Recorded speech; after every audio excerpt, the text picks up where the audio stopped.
The Enigma of the Antechamber, a mechanical conundrum in stone. This intriguing creation offers a stimulating challenge, inviting you to explore its complexities and uncover the hidden solutions. Join me and unravel the mysteries that lie within its carefully crafted facade. Each corner of this antechamber beckons the curious, whispering age-old secrets of ingenuity and design. As you step into this enigmatic space, the interplay of shadows and light dances across the stone walls, creating an atmosphere thick with anticipation. Here, the very air seems to hum with the echoes of forgotten inventors, their hands guiding mechanisms now draped in dust. The story of the antechamber is woven through centuries of exploration, mystery, and scholarly investigation. While it does not carry the dramatic flourishes of fiction, the true events surrounding its study are no less fascinating. The first recorded exploration of the Great Pyramid occurred around AD 820, when Caliph al-Ma'mun ordered his men to breach the pyramid in search of treasures. Using rudimentary tools, they tunneled into the limestone casing and eventually broke into the structure, accidentally discovering the Grand Gallery. As they traversed the space, they arrived at the antechamber. Their impressions of the granite leaf and grooves remain unrecorded, but this journey sparked human curiosity about the enigmatic room. Proceeding to the king's chamber, they discovered no treasures, only an empty sarcophagus. The silence was palpable, as if the walls themselves held their breath in reverence to what once might have been. Dust motes danced in the shafts of light that filtered through the narrow openings. Each step taken toward the empty sarcophagus resonated with a muted echo, a reminder of the pharaoh's storied legacies inscribed within the very stone. During the modern era, we continued the age of exploration. In the 1830s, British explorer and Egyptologist Colonel Richard William Howard Vyse undertook a detailed examination of the Great Pyramid. He noted the peculiar construction of the antechamber, particularly the grooves in the walls and the granite leaf. Vyse speculated that these features might have been part of a security mechanism designed to block access to the king's chamber. However, lacking evidence of how the system worked, he documented it as a curiosity rather than solving its purpose. His writings remain an important early record of the antechamber's features. Later, the Scottish astronomer Piazzi Smyth, who extensively studied the Great Pyramid in the 1860s, brought a more mathematical and symbolic lens to his investigation. Smyth meticulously measured the pyramid, paying particular attention to the antechamber, and considered its dimensions, materials, and alignment. He believed that every detail of the pyramid, including the antechamber, was symbolic, representing a transitional phase in the pharaoh's journey to the afterlife. Although his theories were not universally accepted, Smith's meticulous documentation of the structure still remains a valuable resource for later researchers. My own research into ancient Egyptian construction methods explores the hypothesis that they employed advanced mechanical systems, such as winches and pulleys, to build their monumental structures. I propose that the Egyptians ingeniously embedded these techniques within their symbols and rituals. For example, the practice of stretching the cord was likely not just ceremonial, but also a precise method for aligning structures with celestial bodies. Similarly, the ritual of raising the djed may have symbolized stability, while simultaneously representing the use of winching systems to lift construction blocks along the pyramid's exterior. Once the block was in place, workers exited the pyramid with their sleds and were directed to a muster station.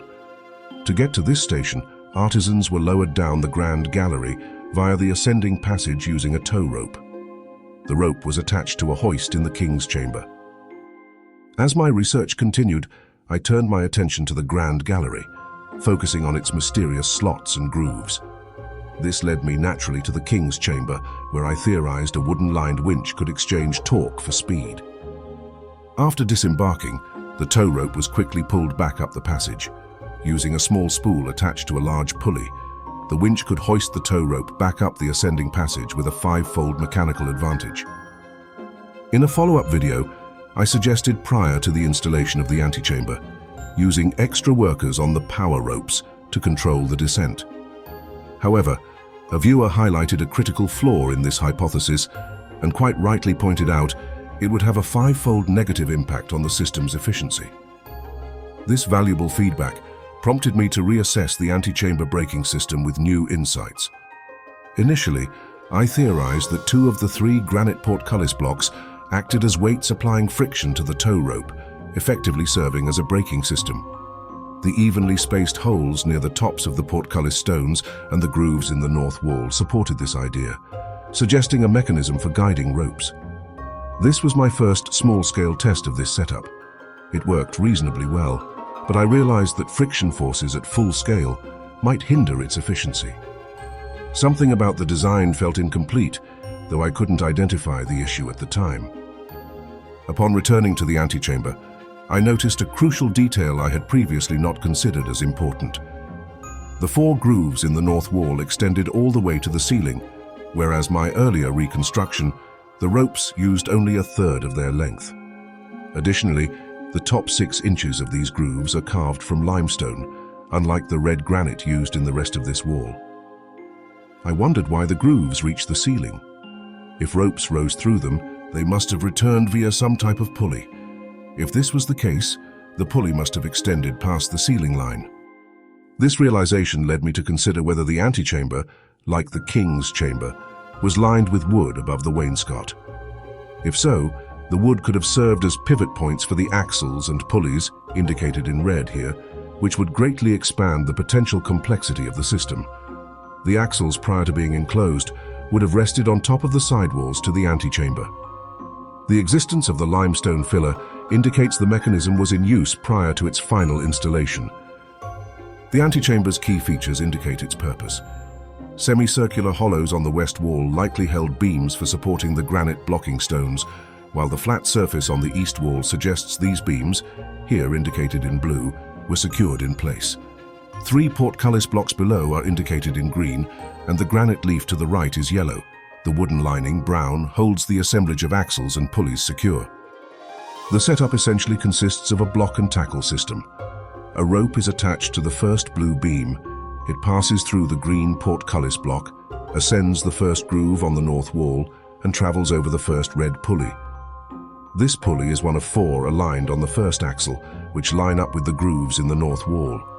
The rope's free end loops back through the portcullis. It then rises through the second groove and passes over a second pulley. This pattern continues until it exits the 4th hole and goes over the final pulley. Finally, the loose end of the rope is attached to the granite leaf. The granite leaf acts as a counterweight for the portcullis. As the rope moves through each block, it generates mechanical advantages that reduce the effort needed to lift the heavy portcullis, with each pulley functioning as a pivotal point for redirecting the operator's force. The system provided an 8-fold mechanical advantage, raising the portcullis blocks by 1 inch for every 8 inches of rope pulled down on the granite leaf. Factoring in rope stretch and tolerances, it could lift the blocks by 3 to 4 inches, sufficient to securely release the tow rope. To access the king's chamber, each portcullis block is raised separately and supported with wooden props inserted into rectangular floor holes on either side of the antechamber. Excited by this breakthrough, I began reconstructing the antechamber using a laser cutter to model its components. The design included grooves in the north wall as rope guides and wooden linings above the wainscot as pulley pivot points. I used colored perspex for the granite leaf, molded portcullis blocks with body filler, and added steel washers for weight. A clear perspex outer west wall demonstrated the working principles. Holes in the blocks matched the grooves, and I crafted wainscots from fiberboard and balsa wood, ensuring alignment of the pulley system above the portcullis. Black PVC pulleys matched the width of the blocks and cleared the support beam. The portcullis was painted red to mimic granite, and colored string, red and blue, distinguished threading directions. Raising the portcullis via this type of block and tackle system causes it to lift on a slight bias. Here we demonstrate by pulling on the rope emerging from the left side. It raises the tackle on the same left side. Similarly, pulling on the tackle from the right side would raise the block on that same right side. I mention this because the portcullis system utilizes 3 blocks. 2 of the blocks are attached to the right side of the granite leaf and the remaining one to the left, causing a scissor effect as the blocks are raised and lowered. The antechamber floor plays a crucial role in the braking system. Approaching from the Grand Gallery, we encounter the Great Step, where a single rope runs over its surface. This step guides the tow rope down the gallery and the ascending passage. Upon entering the antechamber, we find the first granite floor stone, with both the south and north sides raised by 1/4 of an inch above the limestone floor. The king's chamber floor is elevated by 3/4 of an inch, creating a void beneath the rope. The leading edge of the first granite step is directly beneath the first portcullis stone, with the subsequent portcullis stones lowered an additional 3/4 of an inch. The combined weight of these 3 stones causes the rope to kink or deflect over the first granite floor stone, effectively belaying the rope for a controlled descent. Among its many enigmatic features is the boss. Located on the southern side of the granite leaf in the antechamber, it serves as a crucial component of the pyramid's operational mechanisms. Alongside a strategically placed hole in the eastern wall of the portcullis system, the boss acted as an on-off switch, enabling the controlled lowering of workers and the operation of the rope system. When the granite leaf was fully raised, the boss served as an anchor point. A wooden rod placed beneath the boss functioned as a locking mechanism to securely hold the granite leaf, preventing accidental movement while workers prepared to descend in the grand gallery. This initial experiment was to assess the control achieved during the weight's descent. Workers descending into the grand gallery relied heavily on the stability offered by the portcullis system. Their safety hinged not only on the meticulous design of the portcullis, but also on the precision with which the operators executed their tasks. Each worker understood that any lapse in concentration could set off a chain reaction, resulting in the unintended lowering of workers and their equipment. The model is fully assembled, with a line of 4 pulleys over each portcullis. Red ropes leading from the first and third portcullis blocks lift from the right, and the center blue rope lifts from the left. These 3 ropes feed over the pulley system above the granite leaf. Here, I increase the pressure pushing down on the leaf with a pencil. The tow rope is released in a controlled manner. Pushing harder on the leaf causes the portcullis to open further, and the weight falls to the floor. In addition to the boss, a strategically positioned hole in the eastern wall of the wainscot played a complementary role in the mechanism's operation. The hole becoming visible only when the granite leaf is fully lowered. Approximately 5 centimeters wide and around 10 centimeters deep, it is circular with a slightly tapered interior, allowing for a snug fit of a wedge-shaped wooden chock.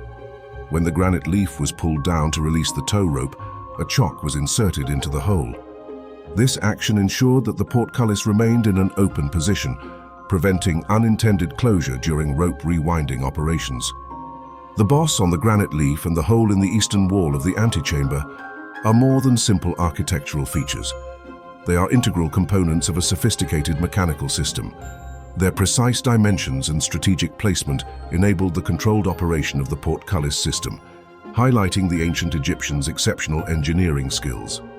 Together, these features illustrate the careful planning and ingenuity that characterized the construction of the Great Pyramid, providing a glimpse into the advanced technological capabilities of its creators.